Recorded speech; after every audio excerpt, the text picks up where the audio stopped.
أعوذ بالله من الشيطان الرجيم بسم الله الرحمن الرحيم واتخذ قوم موسى من بعده من حليهم عجلا جسدا له خوار ألم يروا أنه لا يكلمهم ولا يهديهم سبيلا اتخذوه وكانوا ظالمين ولما سقط في أيديهم ورأوا أنهم قد ضلوا قالوا لئن لم يرحمنا ربنا ويغفر لنا لنكونن من الخاسرين ولما رجع موسى إلى قومه غضبان أسفا قال بئس ما خلفتموني من بعدي أعجلتم أمر ربكم وألقى الألواح وأخذ برأس أخيه يجره إليه قال ابن أم إن القوم استضعفوني وكادوا يقتلونني فلا تشمت بي الأعداء ولا تجعلني مع القوم الظالمين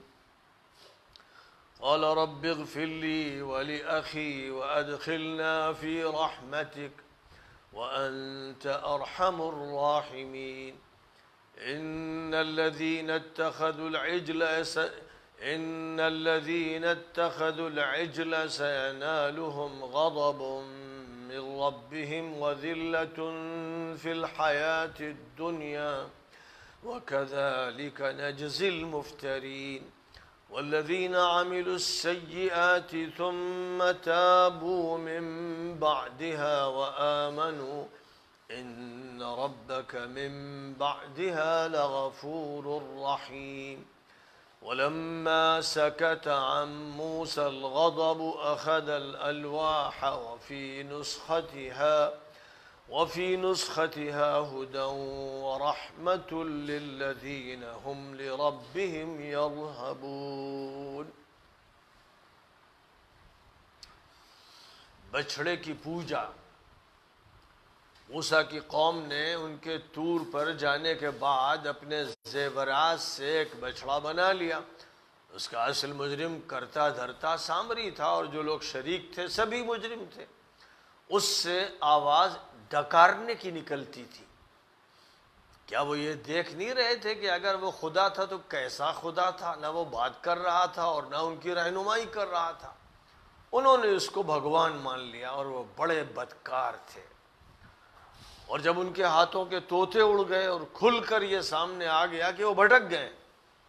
تو انہوں نے کہا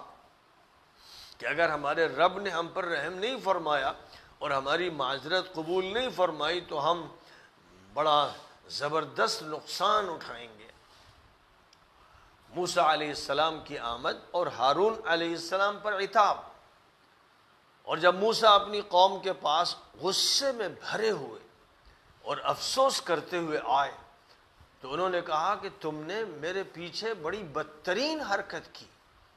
کیا احکام الہی سے پہلے تم نے یہ جلد بازی کی اور میرا انتظار بھی نہ کیا؟ اور تختیاں تورات کی ایک طرف ڈال کر اپنے بھائی ہارون کے سر کے بال پکڑ کر کھینچنے لگے۔ انہوں نے کہا کہ میری ماں کے فرزند، ان لوگوں نے مجھے کمزور پا کر دبا لیا اور قریب تھا کہ یہ مجھے قتل کر دیتے، تو آپ ان دشمنوں کو مجھ پر ہنسنے کا موقع نہ دیجیے اور مجھے ان ظالموں کے ساتھ شامل نہ کیجیے۔ موسیٰ نے کہا کہ بار الہ مجھے اور میرے بھائی کو معاف فرما دے اور ہمیں اپنی رحمت میں داخل فرما، بے شک آپ ہی سب سے زیادہ رحم فرمانے والے ہیں۔ جن لوگوں نے بچھڑے کو خدا بنایا ان پر ان کے رب کا غضب بھڑکے گا اور وہ دنیا کی زندگی میں رسوا ہوں گے، اور ہم افترا پردازوں کو ایسی ہی سزا دیتے ہیں۔ اور جو لوگ بدی کر بیٹھتے ہیں اور اس کے بعد توبہ کر لیتے ہیں اور ایمان رکھتے ہیں تو تمہارا پروردگار اس کے بعد ان کی مغفرت فرماتا ہے اور رحم فرماتا ہے۔ جب موسیٰ کا غصہ فرو ہوا تو انہوں نے تورات کی تختیاں اٹھائیں۔ اس کی تحریر میں ان لوگوں کے لیے ہدایت اور رحمت کا سامان تھا جو اپنے رب کا خوف رکھتے تھے۔ کی جو آیات کریمہ آپ کے سامنے پڑھی گئی ہیں وہ آیت نمبر 148 سے شروع ہوتی ہے اور 154 پر ختم ہوتی ہے۔ حضرت موسیٰ علیہ السلام اپنی قوم کے لوگوں کو لے کر مصر سے، یہ ایجپٹ ہے، اس مصر سے لے کر معجزانہ طور پر بحر احمر کی اس مغربی آبنائے سے اس طرح گزرے کہ انہوں نے جب عصا بحکم الہی مارا تو پانی پھٹ کر دونوں طرف کھڑا سا ہو گیا اور بیچ میں راستہ نمایاں ہو گیا۔ اس سے گزر کر وہ اس جزیرہ نمایاں سینا میں تشریف لائے تھے، اور جزیرہ نمایاں سینا میں جو صحرائی علاقہ ہے اللہ تعالیٰ کی طرف سے بادل کا سایہ بھی ان کو عطا فرمایا گیا اور من و سلوہ بطور غذا انہیں نصیب فرمایا گیا۔ جو ان میں بگاڑ پیدا ہو چکا تھا مصر کی زندگی میں، جہاں شرک تھا، جہاں وقت کا حاکم اپنے کو سورج دیوتا کا مظہر قرار دے رہا تھا، بلکہ یوں کہہ رہا تھا کہ انا ربکم الاعلی، میں ہوں تمہارا سب سے اعلیٰ اور بلند رب۔ تو جہاں کی یہ صورتحال تھی، اور جہاں خاص طور پر گائے کی ایک طرح کی پرستش ہوتی تھی ہمارے ملک کی طرح، اور جس کی بنیاد پر بہت سی خرافات بنی اسرائیل کے دل و دماغ میں بیٹھ گئی تھی، اور دیو مالائی جو بگڑی ہوئی شیطانی تہذیب تھی اس نے بھی ان کے دماغوں کو فاسد کر دیا تھا اور ان کے دلوں میں بگاڑ پیدا کر دیا تھا۔ اللہ تعالیٰ نے حضرت موسیٰ علیہ السلام کو برپا فرمایا کہ بنی اسرائیل کی اصلاح کریں، یعنی ان کے دور کے مسلمانوں کی اصلاح کریں، کیونکہ وہ مسلمان تھے، اسلام کے وارث تھے، اور جو بگاڑ ان کے اندر پیدا ہوا، حضرت ابراہیم، حضرت اسحاق، حضرت یعقوب، حضرت یوسف کے بعد کے تدریج بگاڑ پیدا ہوتا چلا گیا، جس کے مناظر ہم اپنے ملک میں دیکھ رہے ہیں کہ لاکھوں ایسے مسلم بچے اور مسلم نوجوان ہیں جو اسلامی تہذیب سے، اسلامی ثقافت سے، اسلامی معلومات سے بالکل بے بہرا ہیں۔ انہیں طہارت کے احکام نہیں معلوم، نماز کے احکام نہیں معلوم، ان کو نبی کے بارے میں کچھ نہیں معلوم، اسلام کی بنیادی معلومات سے وہ بالکل ناواقف ہیں، ایسے کہ جیسے کوئی بالکل غیر مسلم ماحول میں پیدا ہوا اور وہیں اس کی پرورش ہوئی ہو۔ ایسے لاکھوں انسان ہیں، بڑے اور چھوٹے، مرد اور عورت، جن کا نظارہ کیا جا رہا ہے، اور حقائق کا اگر زیادہ جائزہ لیا جائے اور صحیح اعداد و شمار جمع کیے جائیں تو ایسی بھیانک صورتحال سامنے آئے گی کہ اس کو سمجھنے میں دیر نہیں لگے گی کہ فکری اور ثقافتی اور تہذیبی ارتداد کے مکمل طور پر مسلمان شکار ہو چکے ہیں۔ ایک بہت ہی محدود تعداد ہے، اگر کہ میں پڑھنے والوں کی تعداد کو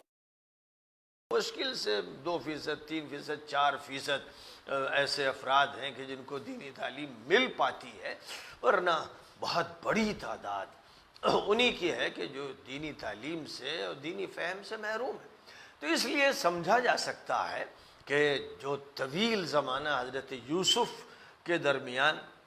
اور حضرت موسیٰ کے درمیان مصر میں گزرا ہے، جس میں مختلف حکومتیں آتی رہیں، جو دور بنی اسرائیل کے غلبے کا تھا وہ دور ختم ہوا، اور اس کے بعد ان حکمرانوں کا دور آیا جنہوں نے شرک کو اختیار کیا، اور دھیرے دھیرے مصر کی قوم بنی اسرائیل پر اتنی غالب آئی، اور بنی اسرائیل اتنے مغلوب ہوئے، اتنے کمزور ہوئے، اتنے بے حیثیت ہوئے کہ بس پھر تو حالت یہ تھی کہ ان پر جو مظالم ہوتے تھے ان مظالم کا دکھڑا سنانے کے لیے ان کے پاس کوئی نہیں تھا جس سے اپنا شکوہ کر سکے۔ اللہ تعالیٰ نے بہرحال ایک طویل ترین عرصے کے بعد حضرت موسیٰ علیہ السلام کو برپا فرمایا، ان کو اللہ نے پیغمبری عطا فرمائی اور مصر ان کو بھیجا گیا اس مقصد سے کہ اب وہ اپنی دعوت کا آغاز کریں گے، اور دعوت کا آغاز انہوں نے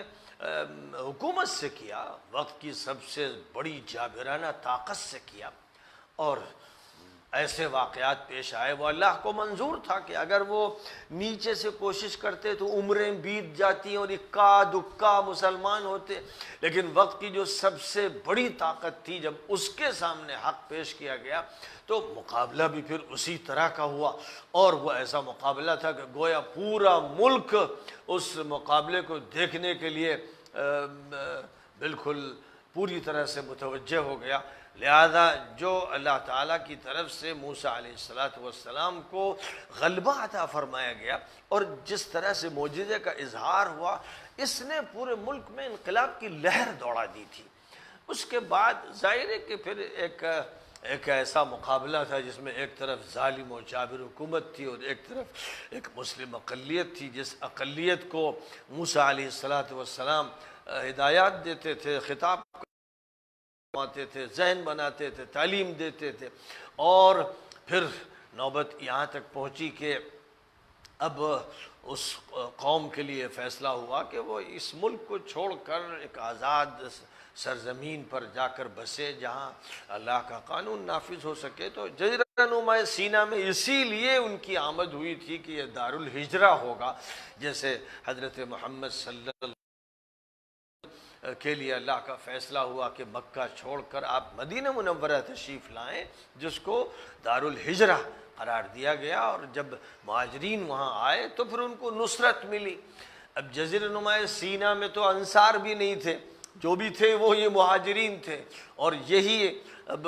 ایک نئی آبادی وجود میں لا رہے تھے، ان کی ایک نئی اسلامی کالونی بس رہی تھی، لیکن بگاڑ اتنا زبردست تھا اور کئی نسلیں اس قدر بگڑ چکی تھیں کہ جزیرہ نما سینا پہنچ کر جب انہوں نے میلے ٹھیلے دیکھے اور جب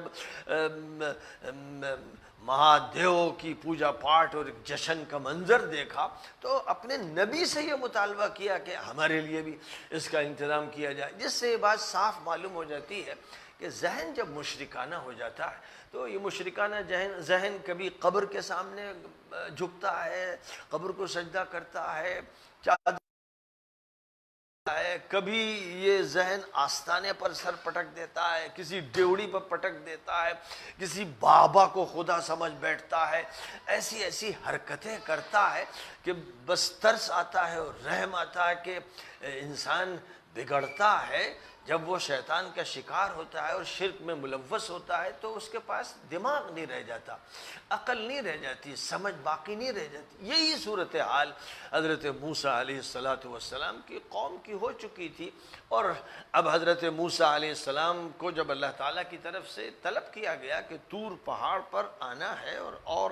30 دن اور پھر مزید 10 دن بڑھائے گئے، 40 دن گزارنے ہیں، اور یہ 40 دن اللہ سے لو لگاتے ہوئے، روزہ رکھتے ہوئے، عبادت کرتے ہوئے گزارنے ہیں۔ اللہ کی طرف سے جو روحانی ترقی عطا فرمائی جاتی ہے، تزکیے کے جو مراحل طے کیے جاتے ہیں، انبیاء کرام کی حیات میں بھی ان کے نمونے اور مثالیں موجود ہیں، اور اولیاء کرام نے بھی انبیاء کرام کے اس طریقے کو جب اختیار کیا ہے تو انہوں نے بھی عزلت کے اور گوشہ گیری کے اور خلوت کے کچھ ایام ایسے گزارے ہیں جن میں ان کی پوری توجہ اس پر مرکوز رہتی ہے کہ نفس پاک ہو اور دل کو جلا ملے اور ذہن منور ہو اور اللہ تعالیٰ سے رابطہ ایسا قائم ہو جائے کہ پھر کبھی اس رابطے میں انقطاع نہ ہو۔ تو اس کے طریقے ہیں، اس کی تفصیلات ہیں، اس کا نظام ہے، اور صوفیاء کرام نے جو سنت کے مطابق تزکیے کا عمل کرتے رہے، اس کے بہت سے طریقے بیان کیے ہیں۔ اب حضرت موسیٰ علیہ السلام تو چلہ کشی کے لیے طور پہ تشریف لے جا رہے ہیں، اور ان کو اس لیے طلب کیا گیا ہے کہ ایک خاص تربیتی مرحلے سے گزارنے کے بعد اللہ تعالیٰ ان کو اسلامی دستور عطا فرمائے گا، ایک قانون ان کو دیا جائے گا، ایک شریعت ان کو دی جائے گی، اس کا نام اللہ کی طرف سے تورات رکھا گیا، اور عبرانی زبان میں تورات کے معنی شریعت اور قانون کے ہوتے ہیں۔ تو اللہ کی طرف سے ایک قانون عطا فرمایا گیا، اور اس قانون کو لے کر جو پتھر کی سلوں پر لکھا ہوا تھا، حضرت موسیٰ علیہ السلام طور پہاڑ سے اپنے قوم کے مستقر تک پہنچے، اور حضرت موسیٰ کو یہ اطلاع دے دی گئی تھی، اللہ کی طرف سے یہ بتا دیا گیا تھا کہ تمہاری قوم میں ایک خطرناک بگاڑ پیدا ہوا ہے، تمہاری قوم ایک بچڑے کی پوجا پاٹ میں ملوث ہو گئی ہے۔ تو ظاہر ہے کہ حضرت موسیٰ کی جو کیفیت تھی، جو ان کے اندر اس وقت غصہ تھا، جو جوش تھا، اور اس خطرناک منکر پر نکیر کے لیے ان کے روئے میں جو شعلے بھڑک رہے تھے کہ بس وہ جس وقت واپس پہنچے ہیں، اور اس سے پہلے ایک سازش کے تحت سامری نے، جو حضرت موسیٰ علیہ السلام سے دور کا تعلق بھی رکھتا تھا، یعنی رشتے کا تعلق رکھتا تھا اور قوم کا ایک فرد تھا، اس کے بارے میں یہ نہیں معلوم تھا۔ ظاہر ہے کہ انبیاء بھی صاحب علم غیب تو ہوتے نہیں، انہیں اگر یہ معلوم ہوتا حضرت موسیٰ کو کہ ایک فتین فرد ہے جو بہت بڑی حرکت کرے گا، تو اس کو پہلے سے وہ الگ کر چکے ہوتے، سزا دے چکے ہوتے، جیل میں ڈال چکے ہوتے، لیکن انبیاء کو علم غیب حاصل نہیں ہوتا ہے، اس لیے حضرت موسیٰ کو یہ نہیں معلوم تھا کہ میری قوم کے اندر ایک شخص ایسا ہے جو ایک بدترین جرم کا ارتکاب کرے گا اور پوری قوم کو گمراہ کرنے کی کوشش کرے گا۔ تو وہ فتین جادوگر اور اپنے وقت کا بڑا مجرم سامری نامی تھا، جس نے لوگوں سے ان کے زیورات لیے، جو زیورات مصر سے لے کر عورتیں آئی تھیں اور پھر جن کو محفوظ رکھنا خیموں کی زندگی میں مشکل تھا، تو ان سے یہ کہا کہ میرے پاس جمع کرا دو، جیسے لاکر میں رکھنے کا انتظام ہوتا ہے، گویا وہ اس دور کا بینک کا ذمہ دار تھا، اس نے اپنے یہاں ایک بینک قائم کر دیا اور لاکرز گویا اس نے تیار کر لیے کہ میرے پاس جمع کر دو، میں ان کی حفاظت کروں گا۔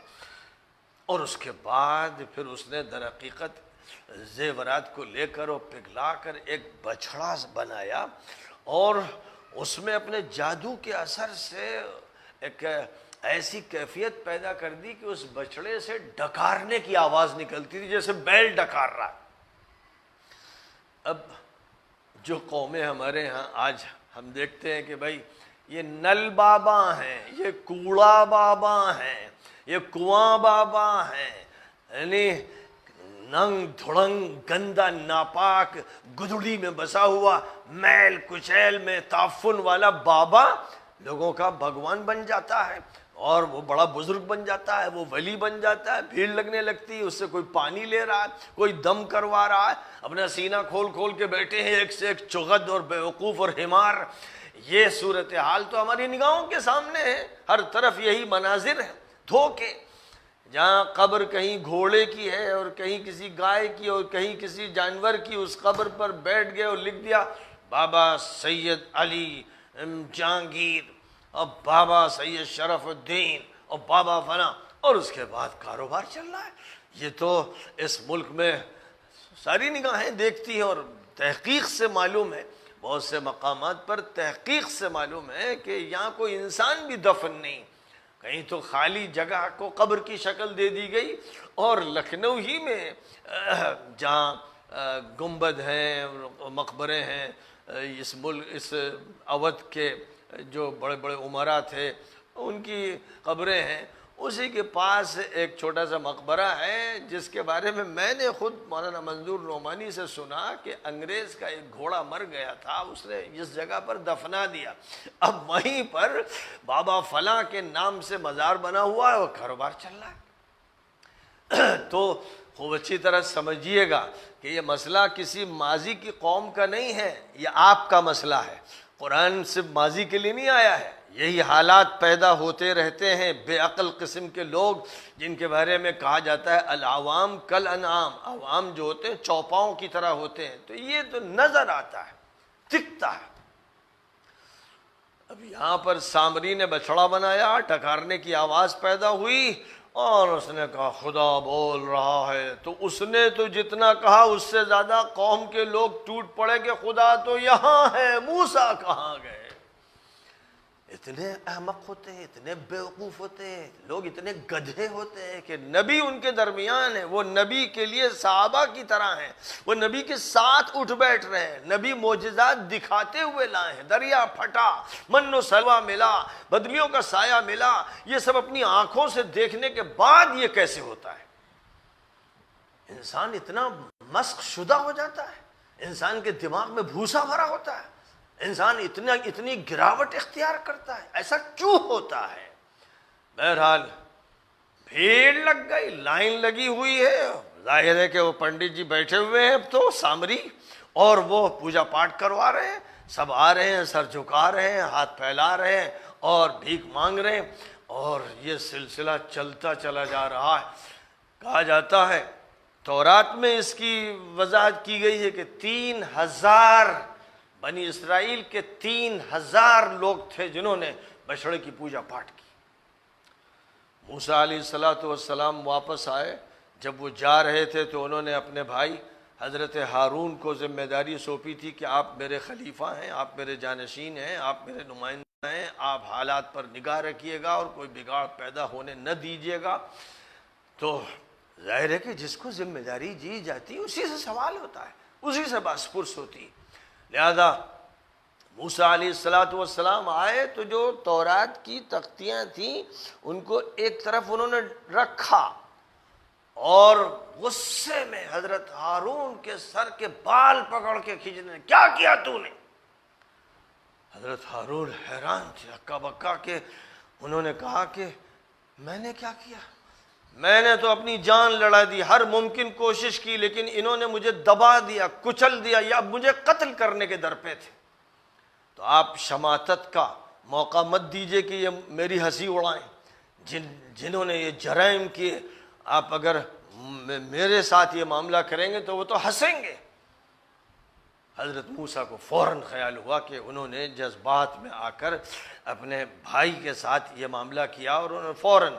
دعا کرنا شروع کر دیا، اللہ ہماری مغفرت فرما، میرے بھائی کی مغفرت فرما، اپنی رحمت میں ہم کو داخل فرما، اے اللہ تو ارحم الراحمین ہے۔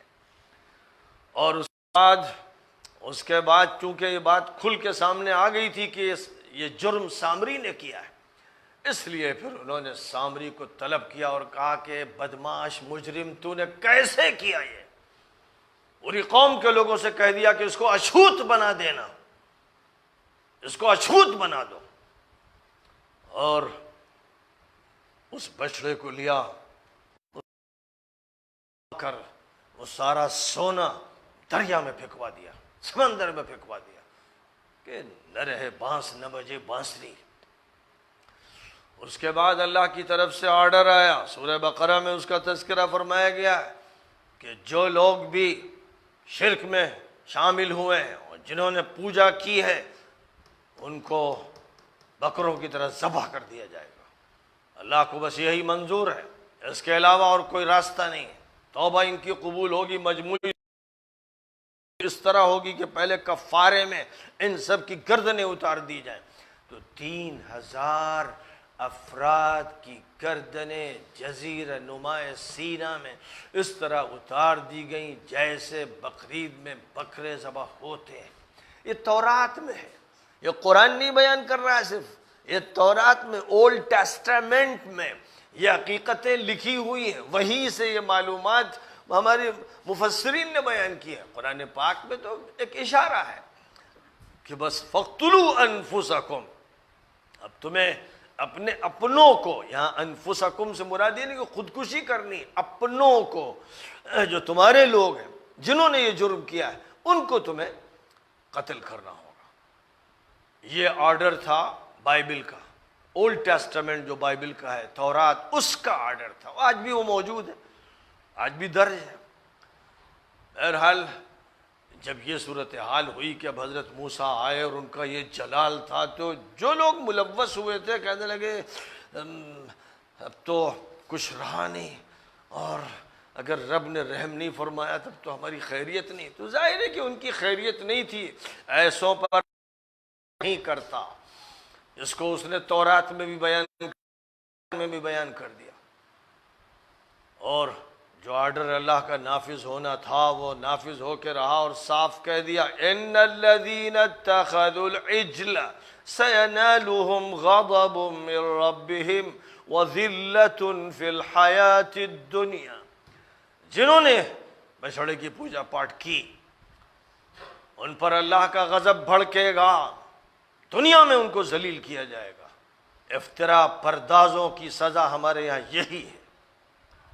جو جھوٹ بولتے ہیں، افترا پردازی کرتے ہیں، ظلم کرتے ہیں، الزام لگاتے ہیں، جن کا بھی یہ حال ہے، کوئی ہو، کبھی ہو، کہیں ہو، جو یہ وتیرہ اختیار کریں گے کہ جو حق پر ہوں گے باطل بتائیں گے اور بغاوت کر کے خلیفہ راشد کے خلاف ظلم کریں گے اور صحابہ کو قتل کریں گے، جو بھی کریں گے، جس دور میں کریں گے، ایسے لوگ جب علماء کے خلاف کھڑے ہو جائیں گے، کبھی امام ابو حنیفہ کو کوڑے لگوائیں گے، کبھی امام مالک کو کوڑے لگوائیں گے اور ان کے پہنچے اتروا دیں گے، کبھی امام شافعی کو بیڑیاں پہنا کر یمن سے گھسیٹ کے لائیں گے۔ تینوں کا جرم یہ تھا کہ اہل بیت سے محبت کرتے تھے اور وقت کے حکمرانوں کے خلاف انہوں نے جو خروج کیا اس کی مدد کرتے تھے۔ یہ جرم تھا تینوں کا، اور اسی جرم کی بنیاد پر وقت کے طاغوتوں نے، فرعونوں نے، نمرودوں نے، ظالموں نے، مجرموں نے ان کو بدترین سزائیں دیں۔ یہ وہ سبق ہے جس کو فراموش نہیں کرنا ہے۔ ابو حنیفہ صرف اس کے لیے نہیں تھے کہ وضو اور غسل کے مسائل بتا دیں، وقت کی طاغوتی طاقتوں کے بارے میں موقف کیا ہونا ہے، یہ تھا اصل موضوع، جس موضوع کو فراموش کر دیا گیا ہے۔ یہ سب دھوکے ہیں، یہ سب افترا پردازیاں ہیں، تاریخ کو موڑ دیا گیا ہے اور تاریخ کے جن جرائم کو چھپانے کی کوششیں کی گئی ہیں تاکہ پتہ نہ چلے کہ مجرم کون ہے۔ جن لوگوں نے یہ کیا، جو یہ کر رہے ہیں، ان کا کوئی تعلق نہ اللہ سے ہے، نہ رسول اللہ سے ہے، اور نہ رسول اللہ کے ان نمائندوں سے ہے جو خلفائے راشدین کہلائے ہیں، ان نمائندوں سے نہیں ہے جو وہ صحابہ کرام تھے جو خلفائے راشدین کے ساتھ تھے، ان کا دامن تھامے ہوئے تھے۔ تو جو بھی ان کے خلاف رہے ہیں، جب رہے ہیں، وہ مجرم رہے ہیں، اور ان مجرموں کے ساتھ مختلف طریقوں سے جن لوگوں نے اپنا رویہ اختیار کر رکھا ہے، دھوکہ دھڑی کے لیے، افترا پردازی کے لیے اور حقیقت کو چھپانے کے لیے، اور سیاہی کو سفیدی اور سفیدی کو سیاہی بتانے کے لیے، ان کے لیے فرمایا گیا کذالک نجزی المفترین، جو افترا پردازی کرتے رہے ہیں ان کو ہم اسی طرح سزا دیتے ہیں، اور جو غلطی کر بیٹھتے ہیں پھر توبہ کر لیتے ہیں انہیں ہم معاف کر دیتے ہیں۔ جن سے غلطی ہوتی ہے اور وہ توبہ کر لیتے ہیں، انہیں احساس ہو جاتا ہے، تو اگر انہوں نے توبہ کر لی، اور مسئلہ کسی حد کے نفاذ کا نہیں ہے کہ اگر کسی نے کسی کو قتل کیا ہے تو قصاص میں اس کو قتل کیا جائے گا یا دیت اس سے طلب کی جائے گی، اس کی توبہ سے وہ آخرت کی سزا سے بچے گا، دنیا کی حد سے، یعنی جو سزا اسلام نے طے کر رکھی اس سے نہیں بچے گا۔ بہرحال موسیٰ علیہ السلام کا جو غصہ تھا جب وہ ختم ہوا اور جو کارروائی انہیں کرنی کر لی، تب انہوں نے وہ تختیاں جو تورات کی تھیں اٹھایا، اور اس کے بعد اب لوگوں سے جو ان کا خطاب ہوا، جو جرم کی پاداش میں مارے جانے تھے مار دیے گئے۔ اب انہوں نے لوگوں کو بتایا کہ میں تو طور پہاڑ سے اللہ کی طرف سے یہ ہدیہ لایا، یہ تحفہ لایا، یہ ہدایت لایا، یہ ہے گائیڈ بک، یہ ہے تمہارے لیے رحمت کا انتظام، اللہ کی مہربانی ہے یہ۔ اب تمہیں اس تورات پر عمل کرنا ہے، اب اس پر چلنا ہے، اس کا اتباع کرنا ہے، اللہ کی ماننا ہے، اللہ کے پیغمبر کی بات ماننا ہے، اور زندگی مسلمانانہ گزارنا ہے۔ ذہن میں رہے کہ بنی اسرائیل اصلاً مسلمان تھے، نسبت انہوں نے حضرت یعقوب کی طرف اپنی کر لی، تو ظاہر ہے کہ یہ جو نسبتیں ہوتی ہیں اصل یہ نہیں ہوتی ہیں، اصل تو وہ نسبت ہے جس کا تعلق ایمان سے ہے اور عمل صالح۔ یہ نسبت اگر صحیح ہے تو دوسری نسبتیں قابل قبول ہو سکتی ہیں، لیکن اگر یہ نسبت صحیح نہیں ہے تو کوئی نسبت اللہ کی بارگاہ میں کام آنے والی نہیں ہے۔ وآخر دعوانا ان الحمد للہ رب العالمین۔